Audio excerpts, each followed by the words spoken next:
While most outlaw gangs use skulls and fire to incite fear, the Finks chose Bung a Drunken, sarcastic jester from the Wizard Divide.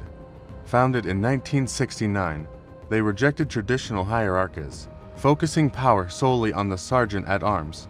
This decentralized warrior mindset fueled decades of conflict, from the 2006 ballroom blitz to modern tobacco wars. Despite strict VLAD laws and a massive 2013 patch over to the Mongols, the jester remains a symbol of ultimate anti-authority.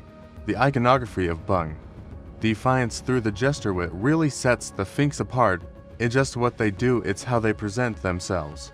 While most outlaw biker gangs lean hard into fear, choosing low goss packed with skulls, fire, wings, or savage animals, the Finks went in a completely different direction. They picked Bung a Drunk, sarcastic court jester from an old American comic strip. At first glance, it almost feels like a joke. But that choice runs deeper than it looks. Bung comes from the Wizard Divide, a comic set in a miserable little kingdom where poor peasants live under a cruel, power-hungry king. And in one recurring joke, those same peasants openly mock him, shouting, "The king is a Fink." That line didn't just stick, it became the identity of the club itself. And that tells you everything. By choosing a jester instead of something intimidating, the founders weren't trying to look scary, they were making a point. They were rejecting authority, rejecting the system, and even rejecting the usual tough biker image. Bung represents someone who stands on the sidelines, drinks in hand, laughing at power instead of fearing it. That attitude became the foundation of the Finks. Even as the club evolved, moving from casual rides into something much darker, they held onto that same image. They saw themselves like those beaten down peasants from the comic, outsiders pushed around by the system, standing against the king, which in their world meant the state, the law, and anyone in control. Even their colors had meaning. While Bung always stayed at the center, the color of his pants would change depending on which state chapter a member belonged to. It wasn't random, it was a quiet way of marking territory, almost like a code within the club itself. You could look at a patch and instantly know where someone came from. That detail says a lot about how the Finks were structured. They weren't built like a tightly controlled machine. Instead, they operated more like a network spread out, loosely connected, and shaped by their regions, and that worked in their favor. Until it did single quotes T. Foundational lore. The Sydney versus Adelaide debate. When you start digging into the origins of the Finks, things get murky fast. Like most outlaw biker stories, there isn't just one clean version of how it all began.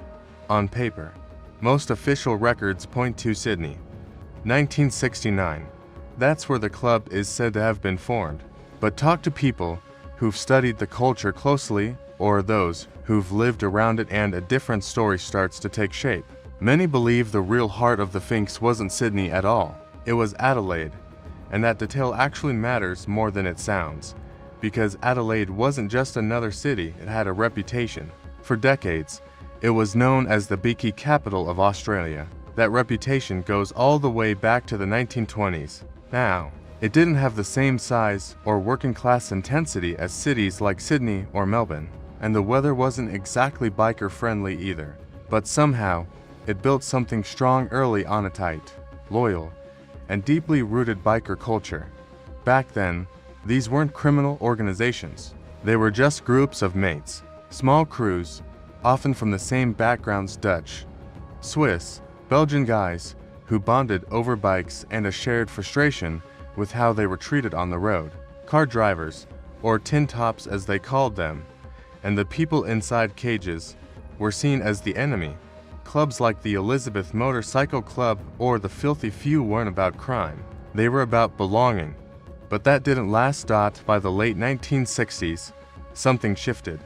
And it wasn't just happening in Australia, it was global. Youth rebellion was everywhere. In the UK, you had the mods and rockers clashing in the streets. In the US, the 1%er outlaw biker image was growing louder, more aggressive, more organized. And Australia felt that impact. By 1969, when the Finks came onto the scene, the entire biker culture was changing. It wasn't just about riding anymore. It was about identity, about pushing back, about standing against society, instead of just living alongside it. The Finks became part of that shift. They didn't just join the movement, they helped redefine it in Australia. They made the lifestyle feel dangerous again, unpredictable, something that didn't follow rules. But they weren't operating in isolation. The outlaw image had already gone global, fueled by films like The Wild One and the rising reputation of American clubs like the Hells Angels.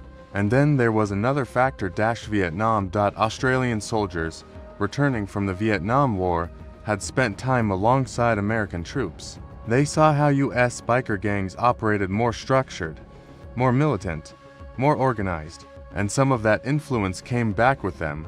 The Finks adopted parts of that system, like the 1%er patch, but they didn't fully copy it.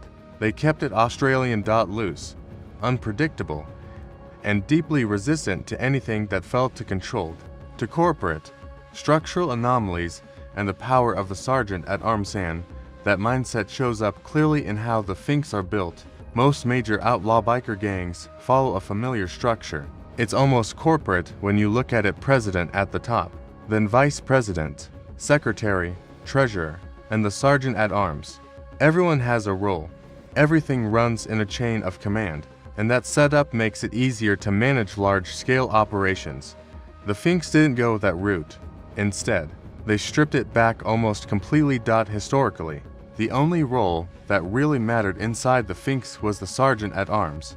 That's it. No traditional hierarchy, no layered leadership, just the enforcer.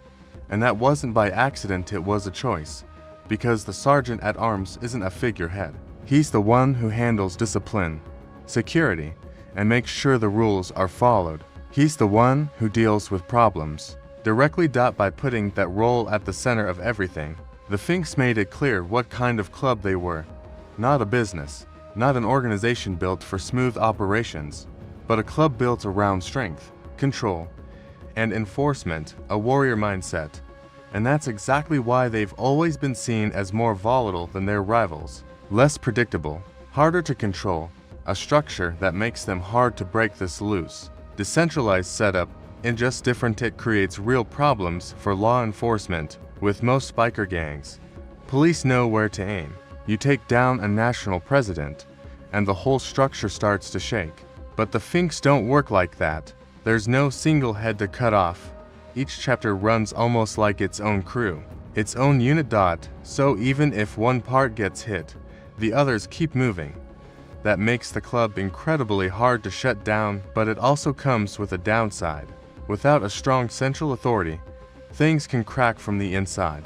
A lot depends on the personalities running each region, and when those personalities clash, things can spiral fast. Guys like Nick the Knife Forbes or Shane Bowden weren't just members, they were forces on their own. Personal grudges, ego, loyalty, any of it could spark something bigger, and more than once. It did, turning local tension into full-blown statewide conflict. The violent apex, the 2006 ballroom blitz. If you want to understand why the Finks built a reputation as one of the most feared biker gangs in Australia, you have to go back to one night, March 18, 2006. What happened that night wasn't just another fight. It changed everything. It went down at the Royal Pines Resort on the Gold Coast, a 5-star venue, a packed ballroom, around 1,800 people inside. Families, guests, people just there to watch a professional kickboxing event. No one expected what was about to happen, because this wasn't random. It started with something that cuts deep in biker culture: betrayal. The Hudson defection, and the terror team at the center of it all was Christopher Wayne Hudson. He wasn't just another member, he was part of the Finks elite enforcement unit, known as the terror team. But recently, he had done the unthinkable. He'd left and patched over to the Hells Angels. In that world, you don't do that. Switching sides, and just frowned upon. It's seen as the ultimate act of disrespect. So, when Hudson walked into that event, side by side with his new Hells Angels brothers, it wasn't taken lightly. To the Finks, it felt like a message, a challenge, and they answered it. Leading that response was Nick the Knife Forbes, a name that would become tied to one of the most violent moments in the club's history. According to reports, Forbes threw the first punch. And then everything exploded. What followed was chaos. This wasn't just fists flying. People were grabbing whatever they could: knives, bottles, chairs, even firearms. The ballroom turned into a war zone in seconds, all happening in front of a crowd that had nowhere to run. Families, spectators, everyone caught in the middle. That night made two things painfully clear. First, the Finks terror team wasn't holding back for anyone. Public safety didn't matter. And second, when it came down to it, the club's war mentality came before everything else. Consequences, police, the law, none of it was enough to stop what was already in motion. The impact was massive. For years, there had been an unspoken rule: biker violence stayed away from the public. That line got completely erased that night. After the ballroom blitz, authorities stopped seeing these clubs as just troublemakers. They started seeing them as something much bigger: organized groups, operating almost like their own systems of power. The expansion into Western Australia and the Mercanti array just a couple of years later. The Finks pushed further and things only got more volatile. In 2008, they expanded into Western Australia, and leading that move was a name already well known in the underworld: Troy Mercanti.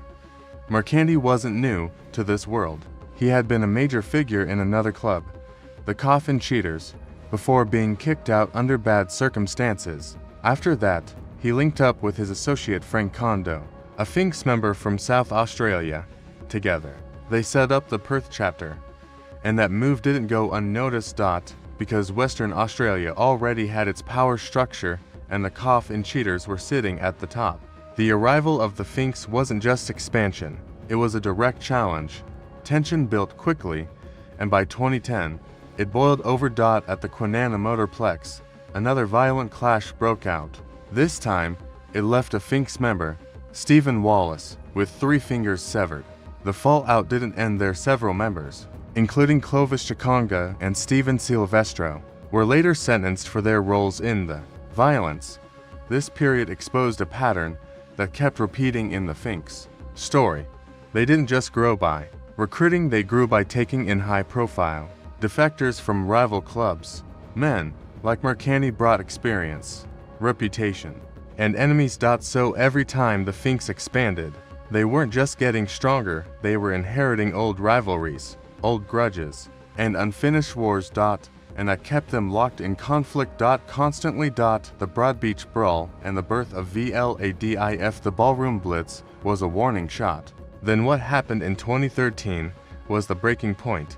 September 27, 2013, a busy night in Broadbeach, one of the Gold Coast's most popular dining spots. People out for dinner, families, couples, a normal night, until it wasn't. Around 50 members of the Bandidos rolled in, led by Jacques Timo. They weren't there to eat. They were looking for one-man Finks member Jason Truchet, who was sitting inside a restaurant with a friend. What happened next spiraled out of control fast. The fight didn't stay contained. It spilled out onto the streets. Customers dropped to the ground, trying to avoid getting caught in it. Staff scrambled, some waitresses even grabbed knives and forks off tables just to stop them from being used as weapons. It was chaos, right in the middle of a public place. And then it got worse. After the arrests, dozens of bickies gathered outside the Southport police station surrounding it, demanding their guys be released. That moment hit hard, not just because of the violence, but because of the message it sent.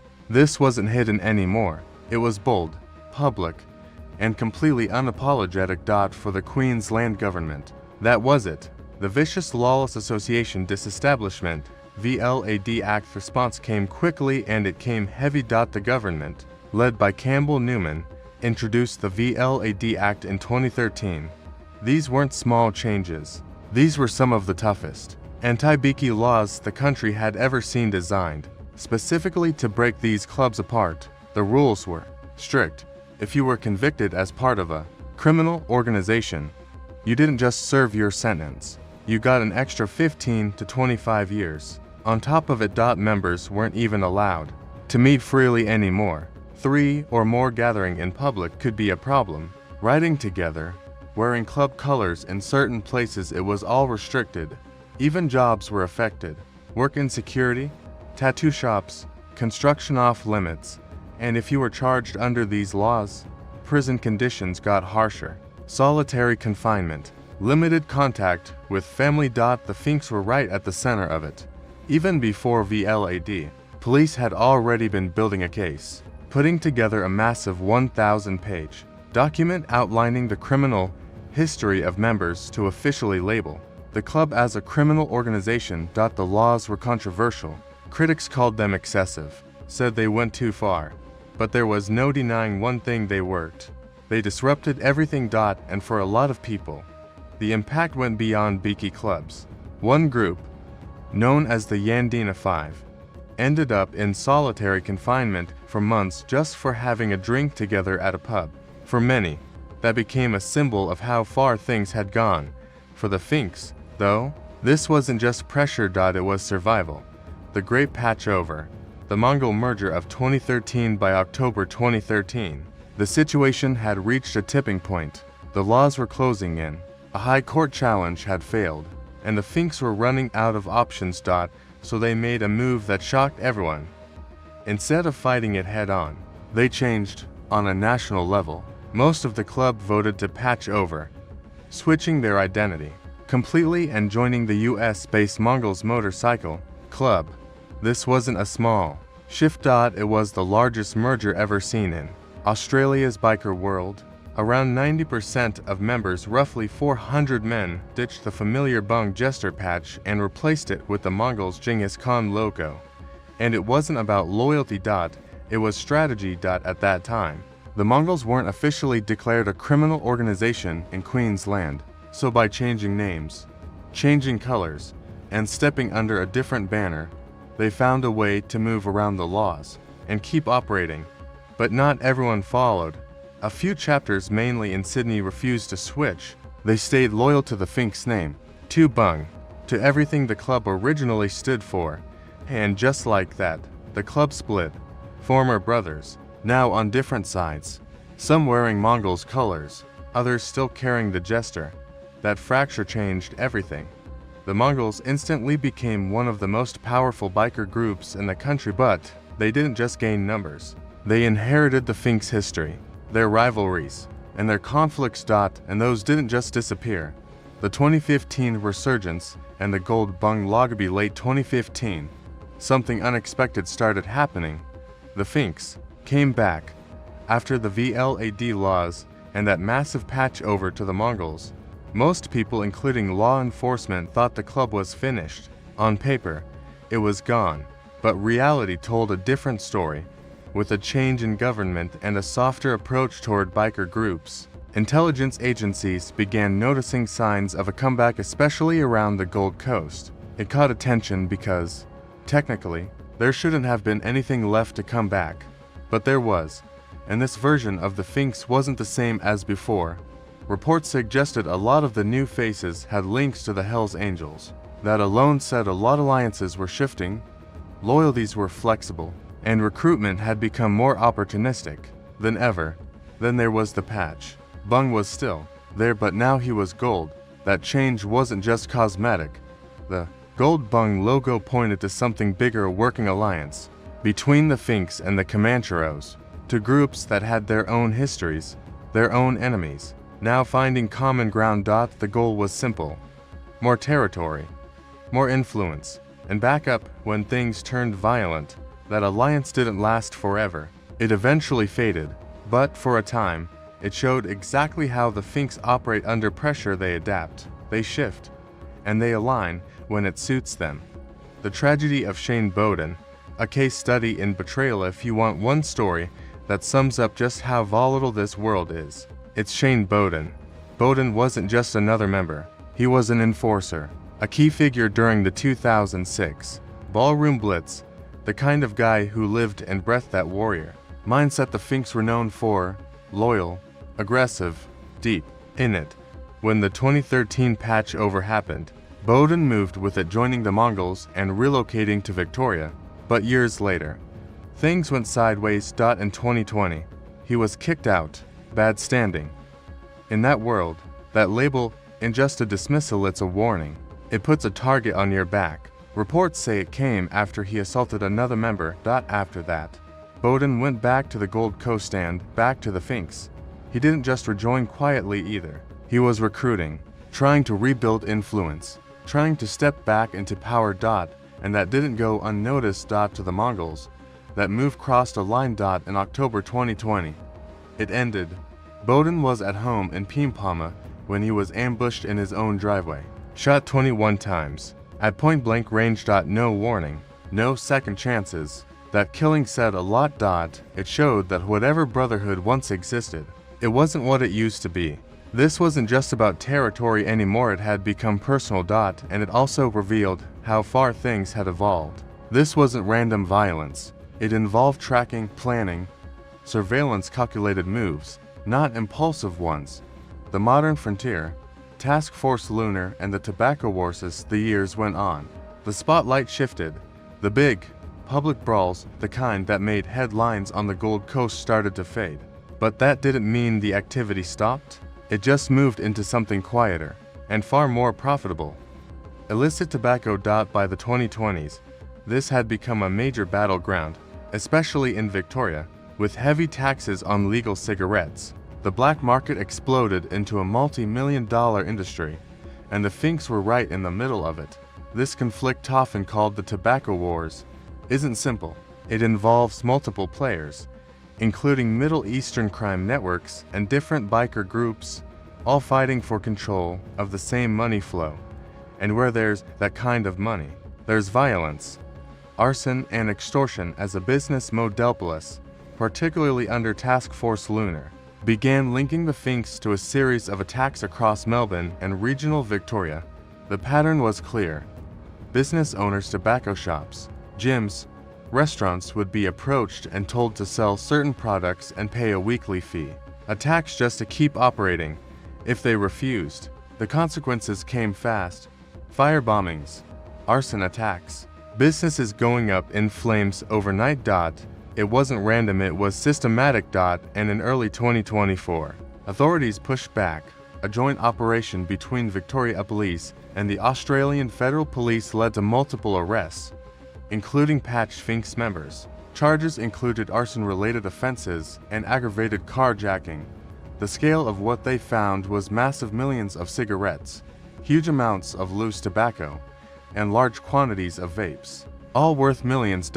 It showed just how far things had shifted, from rebellion to organized control. From biker culture to full-scale criminal enterprise, from brotherhood to business. Finks' role in the tobacco game shows just how far they've come and how much they've changed.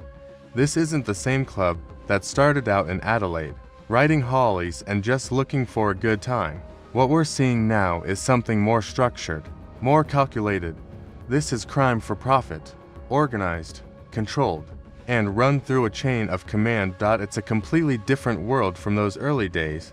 The persistence of the outlaw identity, but even with all that change, the money, the operations, the police pressure, one thing hasn't gone anywhere. The image, the attitude, the need to show the world exactly who they are. In August 2024, that was on full display. 7 patched Finks members, including senior figures like the national president, were arrested after a reckless ride through Melbourne's South Bank promenade. This wasn't some quiet cruise. They rode straight through pedestrian areas, slipping between steel bollards, weaving through crowds of families and tourists for hundreds of meters. It was dangerous, public, impossible to ignore. And that's exactly the point, because moments like this aren't accidents, they're statements. It's about showing they're still there, still active, still not backing down. To the public, to rivals, and to the police.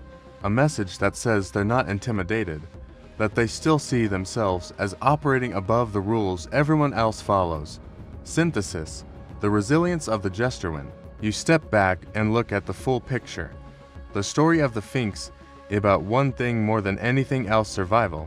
They've been through everything. High-profile defections, internal violence, members seriously injured, their most well-known enforcer executed, laws designed specifically to shut them down. At one point, they even disappeared only to come back under a different name, and then rise again as themselves.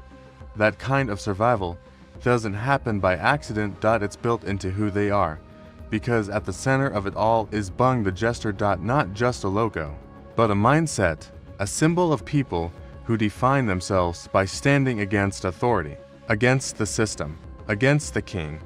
And that mindset is what keeps pulling new people in. The laws may have slowed their operations, disrupted their business, but at the same time, it strengthens something else: the idea of being outsiders, rebels, people who don't follow the same rules.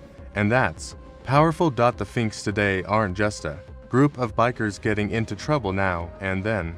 They've become something permanent, a decentralized network, unpredictable, always shifting, a part of the underworld that doesn't go away. It just adapts. From small riding crews in 1960s Adelaide to organized tobacco networks in modern-day Melbourne, the evolution is clear, and so is the pattern. As long as there's money to be made outside the system, and people who are drawn to rebellion, groups like the Finks will keep coming back, still playing their role. Still pushing against the king, still hiding behind that jester's grin.